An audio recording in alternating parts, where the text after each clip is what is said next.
సాధారణంగా ఎగ్జిబిషన్స్ మనం ప్రతి చోట పెడుతుంటాం. ఇప్పుడు బుక్ ఎగ్జిబిషన్ పెడతారు. హైదరాబాద్‌లో పెట్టారు. అదో సొసైటీ ఉంటది. జనమందరూ డబ్బులు పెట్టుకునేసి ఎవరికాళ్ళు పబ్లిషర్స్ స్టాల్ కొనుక్కుంటారు, పెడతారు.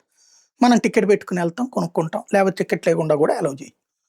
ఈవెన్ ఎగ్జిబిషన్ విజయవాడలో లేదా గుంటూరు ఇట్లాంటి చోట్ల కూడా పెడతారు. ఎగ్జిబిషన్‌కి స్టాలోళ్ళ దగ్గర డబ్బులు వసూలు చేస్తారు. టికెట్‌కి డబ్బులు వసూలు చేస్తారు. తద్వారా నిర్వహణ జరిగిపోతుంది. దాంట్లోది సందడి ఎంజాయ్ చేయడానికి పోతాం. కానీ ఇలాంటి ఈవెంట్స్‌కి ప్రభుత్వం డబ్బులెందుకు ఖర్చు పెట్టాలో నాకర్థం కావట్లేదు. ఇప్పుడు ఆవకాయ్, అమరావతి సాంస్కృతికోత్సవం అట్లాగే ఇంకోటి ఏర్పాటు చేస్తాం. ప్రతి 2 నెలలకు, 3 నెలలకు లేకపోతే విశాఖ ఫెస్టివల్. దానికి 30,00,00,000 దీనికి 50,00,00,000 ఖర్చు పెట్టామంటున్నారు. ఎందుకు ఖర్చు పెట్టాలో నాకర్థం కావట్లేదు. స్టాలోడు డబ్బులిస్తాడు. నువ్వు టికెట్ పెడితే టికెట్ డబ్బులొస్తాయి. స్టాలోళ్ళ డబ్బులే చాలు గదా! ఒక 100 స్టాల్స్ పెట్టారనుకోండి. ఒక్కొక్కళ్ళు 50,000కి తక్కువేముండదు.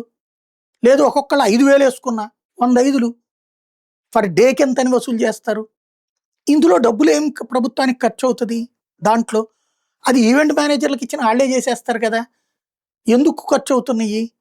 దానికి 50,00,00,000, దీనికి 30,00,00,000, దానికి 40,00,00,000. ప్రజలు సందడి సరదాగా ఎంజాయ్ చేస్తారు. కానీ డబ్బులు ప్రభుత్వానికి ఎందుకిస్తున్నారు? ఇదే $1,000,000 ప్రశ్న.